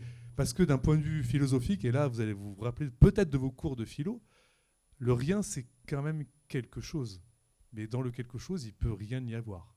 Et ça tourne en boucle en fait. Donc c'est quoi le rien? Ce que je veux dire dans le rien apporter, c'est est-ce qu'on peut ne rien apprendre d'un jeu quand on en sort pas de certains jeux, par exemple, je sais pas, est-ce qu'on pourrait dire qu'on apprend quelque chose en jouant à certains jeux mobiles lobotomisants ou d'autres choses comme ça? Alors oui, là tu viens de préciser. À cette question, est-ce qu'on est obligé de faire apprendre? Est-ce qu'on apprend forcément? La réponse est non.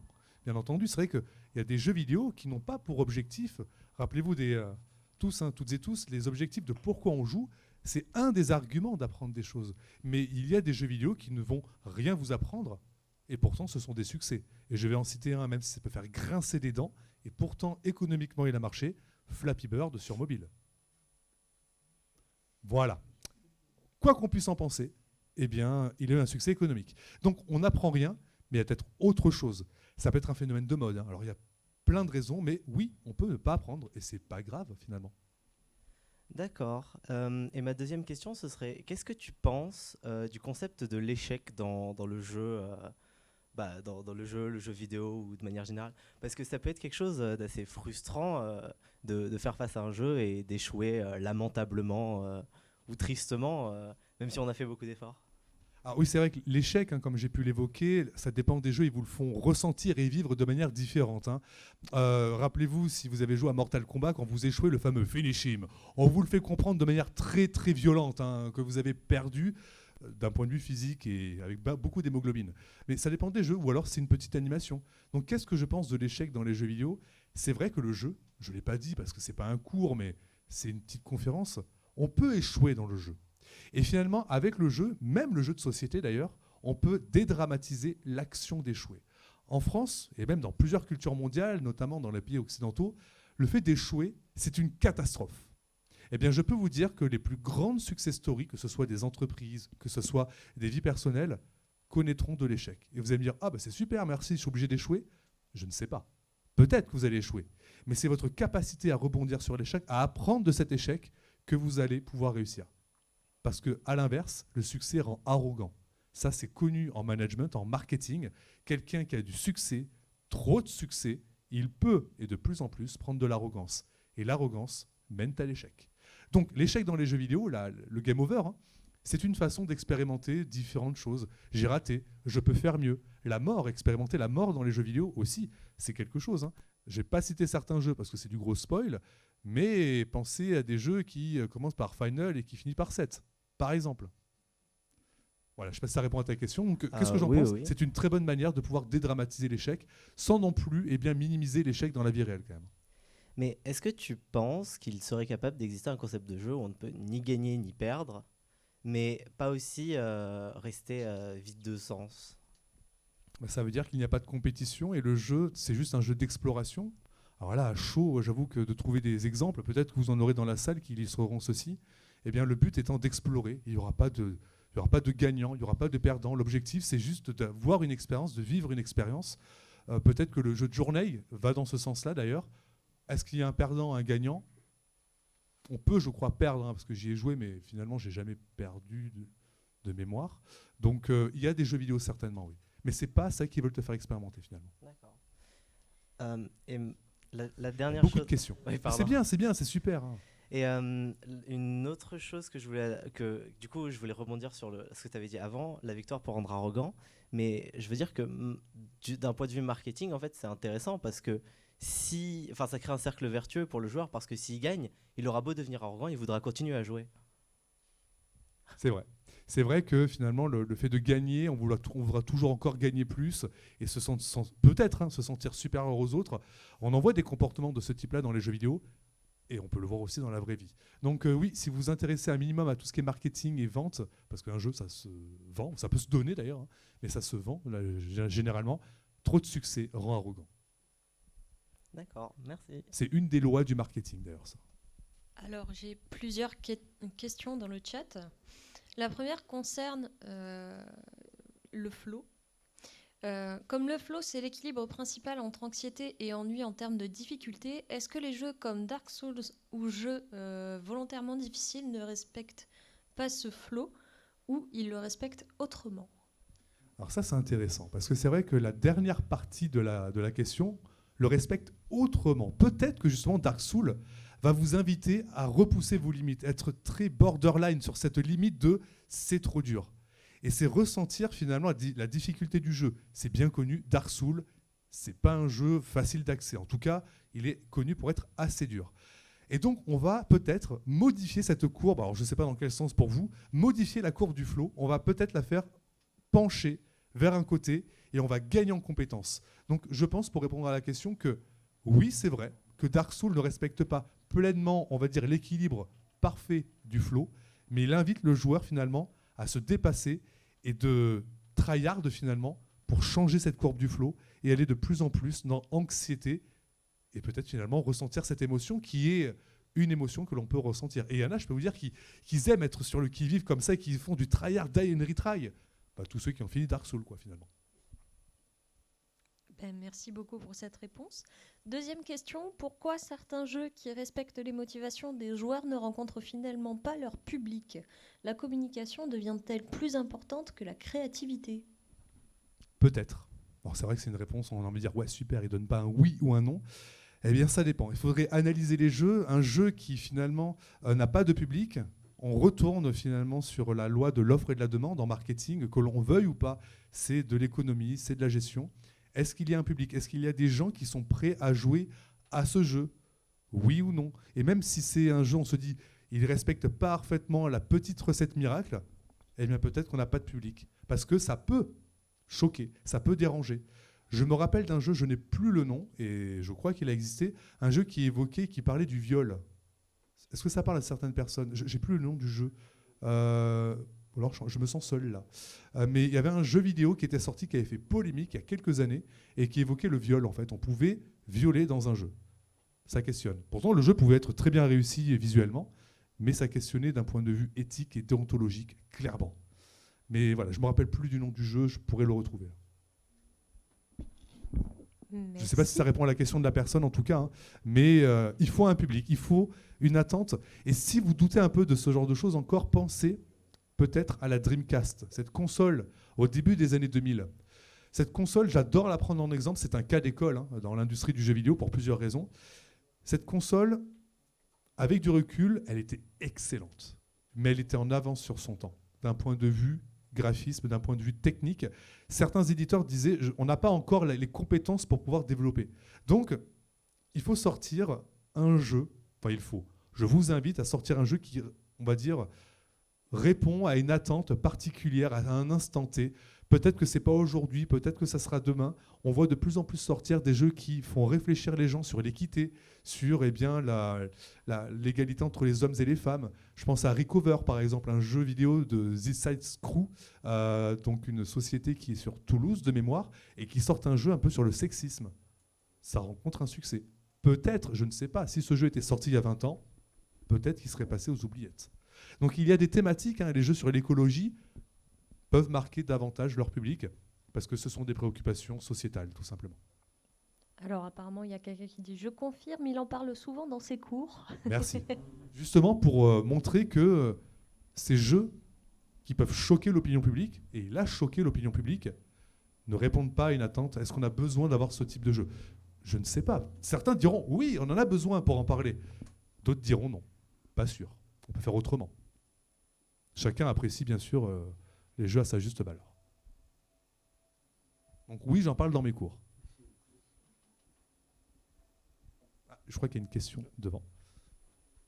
C'est tellement calme qu'on entend le vidéo pro tourner. Bonsoir. Bonsoir. Ma question, c'est quoi votre jeu de l'année? Mon jeu de l'année. Alors ça, j'ai un peu de mal parce que c'est vrai que je joue un peu toujours au même jeu finalement. Je ne sais pas si en 2022, en tout cas, là, j'ai pas encore de gros coups de cœur. Il y a des jeux qui m'ont marqué après Final Fantasy X, hein, ça remonte à 2001, 2002, donc ça fait il y a 20 ans déjà. Ouf. Certains jeux que j'ai présentés m'ont marqué aussi. Typiquement, Life is Strange m'a profondément touché et marqué. Et si j'avais pas connu Final Fantasy X, ça aurait été celui-ci qui m'aurait marqué. Il y a aussi le jeu Pyre que j'ai cité, qui m'a énormément marqué. Et moi, ce que j'aime justement en tant que joueur, peut-être que vous êtes pareil, c'est prendre des claques, mais au sens figuré, se dire « Waouh, là, je viens de vivre quelque chose qui est singulier. » Et cette année-là, en tout cas, j'ai pas encore eu cette claque. Mais c'est pas grave, j'en veux pas aux éditeurs en me disant « Eh oh, 2022, là, c'est pauvre. Hein. » Non, c'est que il y a des années, ou alors, je n'ai pas encore joué au jeu, hein. Il y en a tellement qui sortent. Mais j'invite, hein, si vous avez des expériences que vous avez adorées, Cédric en a parlé un petit peu tout à l'heure, à faire découvrir ces jeux qui vous ont marqué, parce qu'il y a autant de jeux qui vous ont marqué que de joueuses et de joueurs sur la planète. Donc cette année, pas encore, ou alors là, à chaud, ça ne me vient pas, en tout cas. D'accord, j'ai une autre petite question. C'est bon. Donc votre conférence s'appelle Au-delà de la technique. Aujourd'hui, on peut voir que depuis toujours, en fait, le jeu vidéo, c'est un médium qui reflète un peu la société dans laquelle il se développe. Quand on voit ce que devient le jeu vidéo, moi personnellement, je me demande qu'est-ce que ça peut être d'autre que de la technique dans l'avenir et de la technologie. On voit l'arrivée de la VR qui est en train de casser le peut-être 4 ou 5e mur, si on connaît un petit peu le principe. On voit l'arrivée maintenant, moi je travaille dans le cinéma, on voit l'arrivée de l'hologramme qui petit à petit va remplacer les écrans au fur et à mesure. Qu'est-ce que ça peut être d'autre le jeu vidéo que de la technologie? C'est un peu une question un peu provoque, mais voilà, d'après vous. Mais j'aime justement les questions provoques comme ça, faut pas hésiter, au contraire. C'est vrai que les technologies qui arrivent, la réalité virtuelle, les casques HoloLens, les casques de réalité virtuelle, l'AR, la MR, les lunettes aussi, les lentilles, qu'est-ce que j'ai pas cité, les plateformes immersives comme Omni, où vous pouvez marcher dans un jeu, etc. Je l'ai testé, c'est impressionnant. C'est vrai que ça va correspondre, ça va répondre, justement, on parlait de est-ce qu'il y a un public? Oui, il va y avoir un public qui vont vouloir des jeux performants techniquement sur ces supports-là. Mais peut-être, et vous en faites partie, peut-être, hein, que des gens se diront moi, j'ai pas besoin d'avoir forcément le jeu NEC plus ultra qui est développé sur des casques de VR, sur des supports avec des technologies de pointe. Moi, je veux juste avoir un jeu peut-être en 2D, simple, pas très long, mais qui me fait ressentir une expérience particulière. Donc, il y aura peut-être deux publics. C'est-à-dire les gens qui voudront l'image, qui voudront la technique avant tout, et les autres qui voudront vivre une expérience avant tout, mais qui peut passer par la technique d'ailleurs. Hein. Donc les deux sont liés, mais je pense qu'il y a une catégorie de joueurs qui continuent à jouer à des jeux rétro, des jeux simples, et qui se disent c'est ça moi le jeu vidéo que j'aime. C'est pas les gros blockbusters, les AAA qui sortent avec des technologies de pointe, des cinématiques de pointe. Ça ne me correspond pas. C'est une autre partie du jeu vidéo, mais ça rencontrera son public quand même. Voilà. Donc il y a les deux, je pense, à mon sens en tout cas. Et on peut ne pas être d'accord avec ce que j'ai dit, bien entendu. Bonjour. Et bonjour. Merci pour la conférence. Et oui, FF10, jeu doudou. Jeu doudou, c'est ça? Ouais. Je m'y sens bien quand j'y joue. Ouais. Du coup, je voulais parler, vous demander ce que vous pensiez du flow. Justement, c'est un peu bizarre de nous enfermer dans cette ligne-là de flow. C'est un côté un peu contrôleur, on contrôle on contrôle le joueur. C'est bizarre, je trouve, c'est vraiment à le mettre dans une condition. Je sais pas ce que vous en pensez justement. C'est vrai que comme je l'ai présenté tout à l'heure, le flow, on peut se dire que c'est une forme de manipulation finalement des éditeurs, des concepteurs qui sont un peu evil, hein, qui sont un peu malhonnêtes, qui disent je vais vous mettre dans cette zone, je vais vous manipuler à tort, encore et encore. Peut-être. Mais en tout cas, cette zone de flow, permet aux joueurs d'être dans l'action et d'être dans le jeu. C'est vrai qu'on a tous ressenti, je pense, peut-être pas d'ailleurs, cette situation où on est vraiment face à un jeu que l'on aime, on se sent, comme j'ai dit, dans le flow. Mais il peut y avoir des excès. On n'a pas débattu, ça peut être une autre conférence, des excès. Quelqu'un qui passe peut-être beaucoup trop de temps, qui est trop concentré, qui est trop dans le jeu, va peut-être, c'est vrai, s'isoler. Peut-être qu'il va commencer à perdre cette notion du temps, mais de plus en plus, peut-être négliger ses proches, de plus en plus, etc. Donc, le jeu vidéo, comme n'importe quelle activité, finalement, c'est une affaire de modération. Et le flow, à petite dose, si on peut dire ça comme ça, peut être agréable, peut être bénéfique dans l'expérience du joueur. À haute dose, on peut se poser des questions éventuellement sur son intérêt et c'est sur son aspect pervers pour le joueur. Ça, je suis entièrement d'accord. Mais est-ce qu'il y a un seuil? Est-ce que c'est à partir, je ne sais pas, de 3 heures, 4 heures, 5 heures? Ça, c'est propre à chacun. Chacun aura sa propre limite, finalement, de c'est OK, c'est pas OK au niveau du flow. Merci. Avec plaisir. Et justement, je voulais m'adresser du coup à l'audience. Jouer à Orchid to Dusk, c'est vraiment, c'est le jeu le plus long auquel j'ai joué. J'y ai joué 15 minutes, mais en fait, le fait d'en parler, on continue d'y jouer en fait. C'est ce qu'on a pensé du jeu, ce qui est vraiment y jouez-y. Merci. C'est très philosophique ce jeu, et pourtant il est très court. Mais en fait, on finit le jeu, on fait OK, d'accord. Tu voulais m'amener à ça. Merci le concepteur. Ça fait réfléchir en tout cas. Si on prend la peine de réfléchir, bien entendu. Ah, ça les débats. On lance pas l'audience sur le meilleur de FF. À mon avis, sinon. D'ailleurs, j'ai pas dit que FF10 était le meilleur de FF. C'est mon préféré à moi. Pour moi. Il y avait une question, je crois, Lucas. Ouais. Ouais, du coup, c'est très rapide. C'est juste pour dire par rapport aux découvertes de jeux de cette année et tout. Si on parle d'Orchid to Dusk, du coup, la personne qui a sorti Orchid to Dusk a sorti un jeu cette année qui s'appelle Nuts, N-U-T-S, où du coup, on va être quelqu'un dans l'environnement qui va essayer de chasser, enfin pas chasser, mais prendre en photo et en vidéo des écureuils pour voir où est-ce qu'ils vivent, etc. Je vais pas spoiler le jeu, mais en fait, il a une boucle de gameplay très bien et il est très court et le jeu est vraiment vraiment très bien. Donc voilà, je le conseille si jamais. Donc Nuts, est-ce qu'il est gratuit? Il est non, il est à 10 €, je crois. D'accord, ok, merci. Mais c'est super si cette personne continue à faire des jeux en tout cas. Bonsoir. Et bonsoir. D'abord, merci à vous, IRTSUP et PushStart pour la conférence. Pardon. On peut faire une convention type pop culture. Quand vous voulez. Je voulais te demander par rapport aux questions sur l'échec. Toi, à tes échecs, qu'est-ce que tu as retenu de ta plus grande échec par rapport aux jeux vidéo? Tu veux dire d'un point de vue échouer dans un jeu vidéo ou mes échecs dans ma vie personnelle? Dans ta vie personnelle, dans le jeu vidéo, comme tu veux, ce que tu préfères. Alors c'est vrai qu'à l'époque, je l'ai un peu dit tout à l'heure lors de la première question, pour moi j'ai vécu, avec du recul, pas du tout, mais à l'époque j'ai vécu comme un échec le fait de ne pas y arriver techniquement, de ne pas être un bon développeur de jeux vidéo. Voilà, la programmation objet, ça en parlera à certains, j'y arrivais pas, je manquais de logique sur ça. Aujourd'hui je comprends d'ailleurs, c'est avec de la réflexion. Donc j'avais vécu ça comme un échec. Mais avec du recul, et c'est toujours une affaire de recul, de finalement réfléchir sur ces échecs, je suis bien content d'être là où je suis aujourd'hui, d'être enseignant-chercheur, de faire ma passion, c'est-à-dire l'enseignement, avec aussi la recherche sur un média qui me passionne, le jeu vidéo, et de comprendre les jeux, de toujours me poser des questions. Donc comment j'ai vécu l'échec? Eh bien je l'ai vécu, en tout cas, comme une opportunité de faire éventuellement autre chose et de rebondir. Et c'est ce que je dirais d'ailleurs, si je peux me permettre, à tous les étudiantes et tous les étudiants qui nous écoutent, que ce soit sur Twitch ou ici. Si vous ratez une année, c'est pas grave. Prenez cette année comme étant un pas que vous reculez pour mieux sauter. Faites un pas en arrière, c'est pas grave. Votre vie, j'ose l'espérer, est assez longue pour mieux sauter et mieux réussir.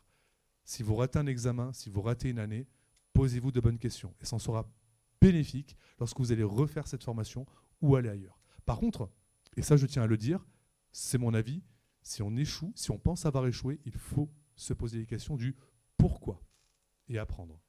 Donc moi je les vois comme des opportunités. À chaque fois que je n'arrive pas à faire quelque chose, même dans ma vie personnelle, même professionnelle ou dans les jeux vidéo, je me dis pourquoi, qu'est-ce que j'ai loupé? Il y a quelque chose d'autre que je n'ai pas saisi et c'est une opportunité d'évoluer, tout simplement. En tout cas c'est comme ça que je le vis.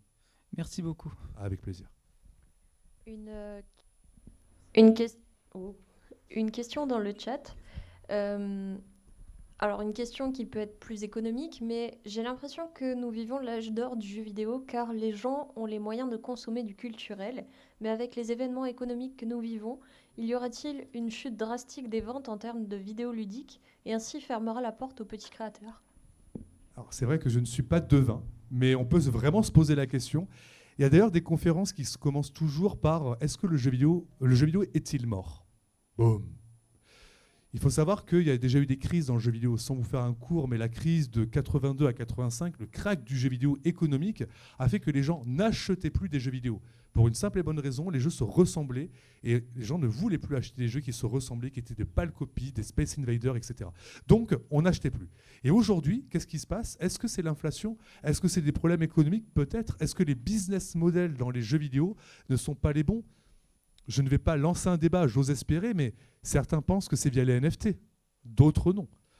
Grand débat, mais il y en a qui se disent que c'est les NFT qui sauveront le jeu vidéo, d'autres qui diront au contraire, ça va les mener à sa perte. Est-ce que le jeu vidéo doit être encore très cher lorsque l'on voit un jeu physique? Si je ne me trompe pas, je crois qu'un jeu sur PlayStation 5, ça vaut 65-70 euros. 80, vous voyez, je n'ai pas encore la PS5, la preuve. En rupture, enfin, c'est très compliqué et complexe de s'en procurer une.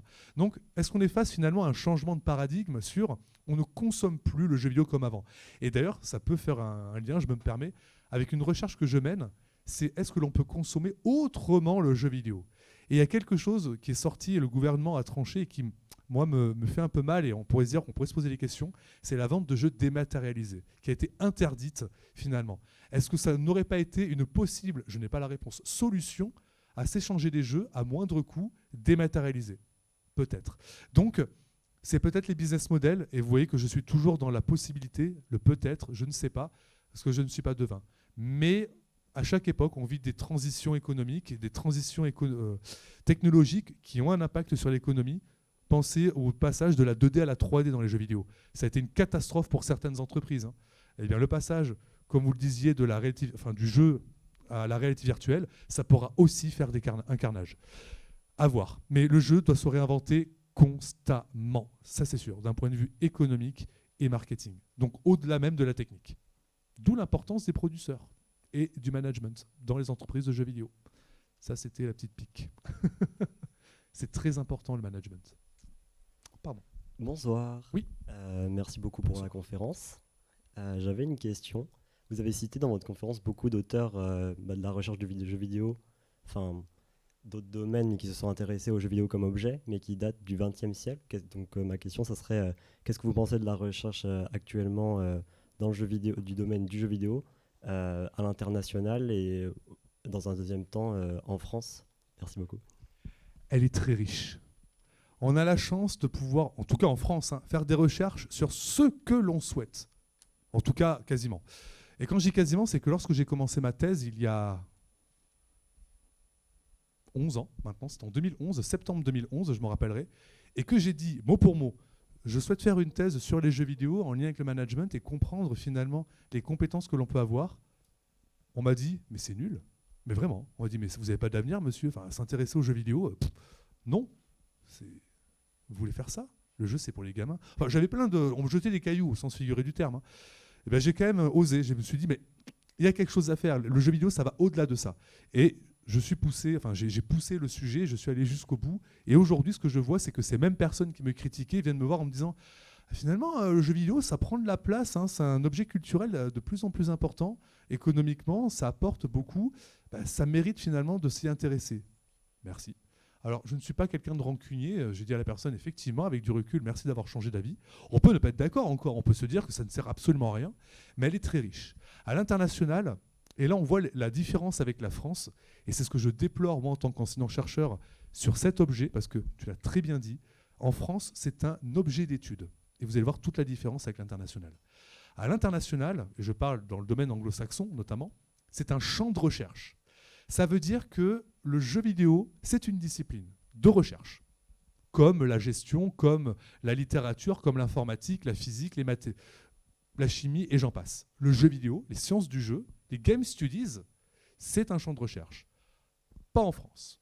Alors on parle de game studies à la française, c'est vrai, parce qu'il y a des collègues à moi que je connais qui sont sur Paris. Et finalement, on est éclaté un peu partout en France. On n'a pas de laboratoire de jeux vidéo, même si je pense à mon collègue Sébastien Ginvaux, qui est à l'université de Lorraine, et qui finalement a été peut-être l'un des précurseurs dans essayer de taper dans la fourmilière et de créer une équipe qui s'intéresse aux jeux, mais il n'y a pas de champ disciplinaire actuellement en France.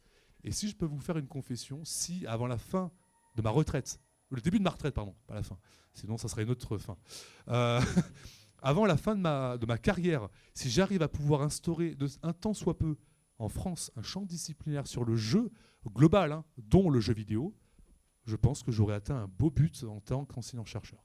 Je ne suis pas seul à ça, on est plusieurs assez intéressés, on commence à communiquer, et d'ailleurs, je profite d'avoir le micro pour parler de ça.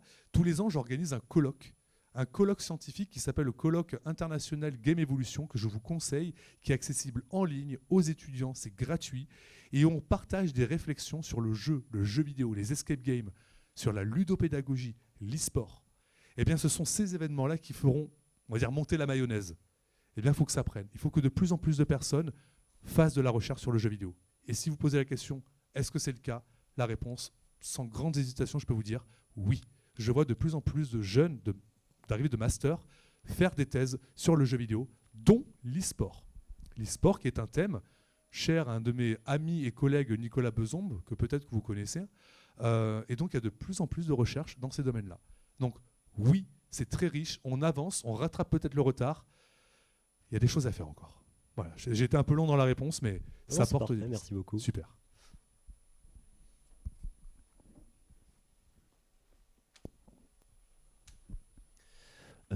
Est-ce qu'il y a un endroit où on peut retrouver vos recherches sur Internet ou je sais pas? Alors, je communique sur les réseaux sociaux, sur LinkedIn, sur Twitter, sur ma chaîne Twitch parfois aussi. J'ai une chaîne Twitch, je stream.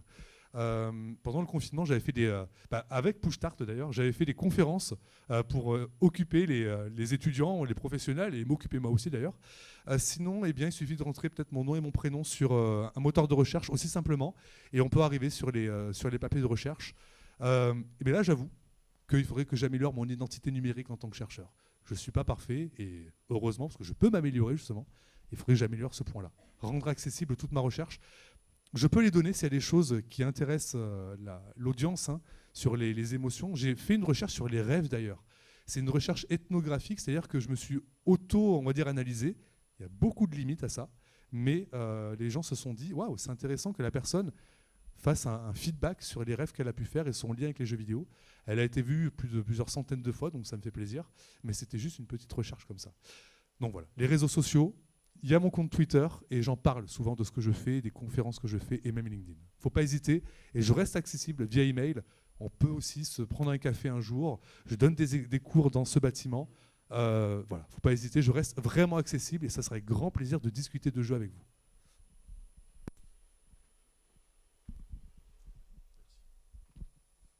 Bonsoir. Et bonsoir. Merci pour la conférence. Je voulais vous demander une question en rapport avec comment dire, le jeu vidéo classique, parce que je suis un féru de cinéma. Et comme c'est aussi un art jeune de son âge, on voit qu'il y a beaucoup de films qui sont des films à voir, des classiques. Et au même titre que justement le cinéma, est-ce que dans le jeu vidéo, il y a des classiques qui ont été classés entre guillemets classiques selon certains critères ou pas? Est-ce que dans vos recherches, vous avez trouvé ça ou pas? Est-ce que ça va au-delà de juste un prix Est-ce que ça va au-delà d'une cérémonie de prix du jeu vidéo ou comment est-ce qu'on peut caractériser un jeu vidéo classique? C'est vrai que les classiques du cinéma, et encore, on peut se poser la question, quels sont les classiques? Certains diront, je prends un exemple, c'est La Grande Vadrouille, il y en a qui diront, pas du tout. Bon, ça aussi, on peut aussi questionner et débattre sur les classiques du cinéma. Au niveau des jeux vidéo, et vous l'avez très bien dit, c'est les prix. Je pense à la cérémonie des Pégases, de l'Académie des arts et techniques du jeu vidéo dont je fais partie, qui distingue des jeux français. Vous avez aussi toutes ces cérémonies qui distinguent certains jeux vidéo. Est-ce qu'on peut les considérer comme des classiques? En tout cas, dans leur catégorie, dans une certaine catégorie. Tous les jeux que j'ai présentés tout à l'heure, on pourrait dire, mais c'est encore débattable, que ce sont des classiques par rapport à la thématique que je vous ai expliquée. C'est sûr que Orchid to Dusk, Clairement, c'est pas un jeu pour la compétition, hein. Ça sera pas un classique de la compétition, mais il fait évoquer autre chose. Et c'est ça, ce sont ces expériences hors du commun, je pense, selon moi, qui feront d'un jeu vidéo un classique. Il faut que les gens s'en souviennent, que plusieurs années, même quelques mois après, on se dise ce jeu m'a marqué. Il y en a des centaines et des milliers, voire des dizaines de milliers de jeux vidéo. On s'en souvient peut-être pas de tous. Certains marqueront les âges de génération en génération. Si on prend le jeu Super Mario Bros, ça a été une révolution en termes de gameplay, le son qui est quasiment, enfin qui est au même instant que les actions du joueur.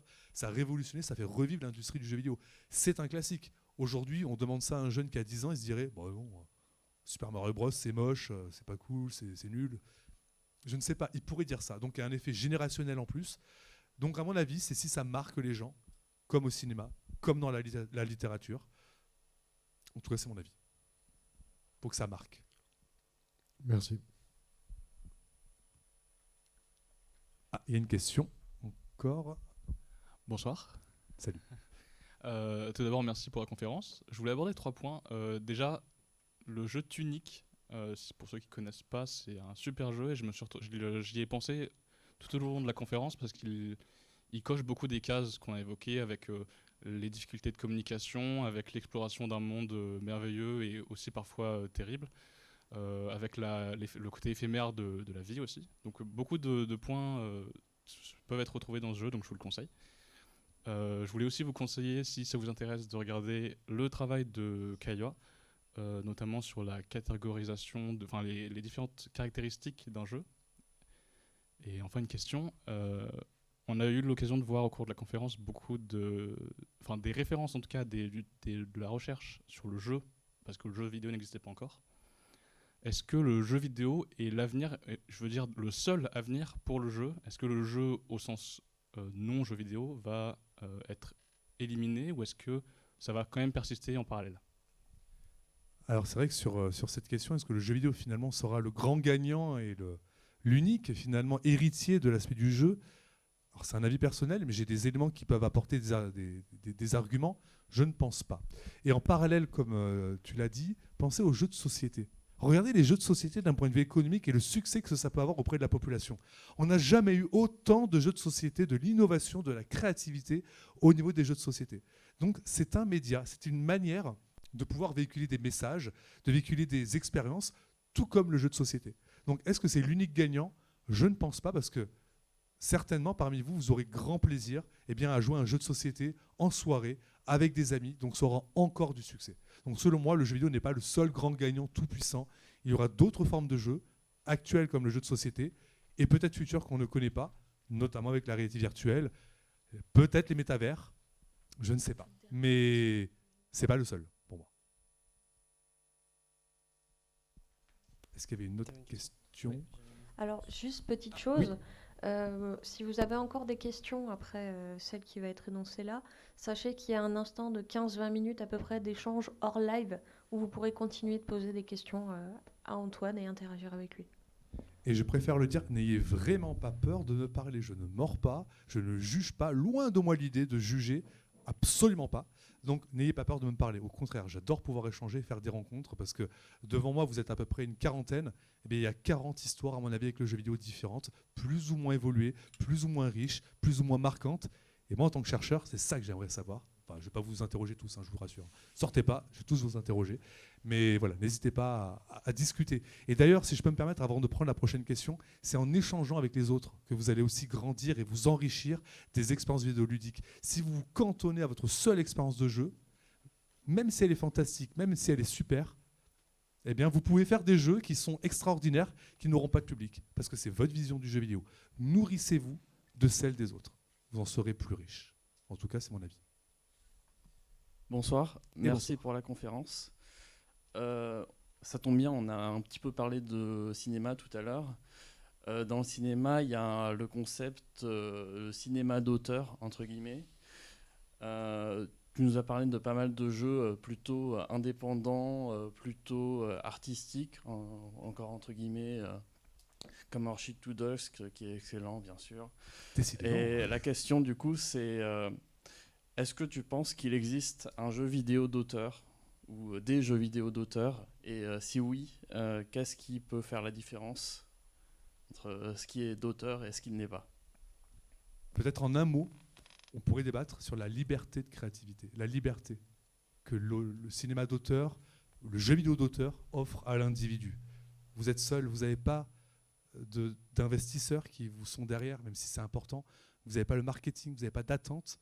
Et peut-être que le jeu d'auteur va un peu être le bulldozer des endroits où les jeux AAA, peut-être, ne veulent pas aller. Parce que c'est trop risqué. Et on peut les comprendre si on s'intéresse d'un point de vue économique aux sociétés de jeux vidéo. Ils prennent pas forcément de risques. Je dis bien pas forcément, parce qu'on se rappelle quand même de Nintendo qui avait sorti la Wii. C'était un gros risque et ça a marché. Donc, le jeu d'auteur aura cette merveilleuse faculté de briser les barrières, de briser les frontières, d'aller au-delà de ce que les jeux AAA n'auront peut-être pas encore fait, soit un peu, soit beaucoup. Donc oui, il y aura, je pense, toujours de la créativité de personnes comme celles qui ont fait Orchid to Dusk. Et c'est un exemple, je ne pensais pas qu'il allait autant marquer, et j'en suis très satisfait, mais il y en a plein d'autres. Donc oui, peut-être que c'est vous, avec votre petit jeu, vous allez me dire, ouais, bah, il n'est pas très bien, mais en fait, les gens vont peut-être adorer parce que ça leur fait ressentir ou ça les fait vivre une expérience unique, sans forcément parler d'émotion d'ailleurs. Donc oui, je pense qu'il y aura toujours un jeu vidéo d'auteur, quel qu'il soit, pour casser les dogmes et casser les dictats et les axiomes, beaucoup de mots compliqués, du jeu vidéo. Oui, c'est vrai.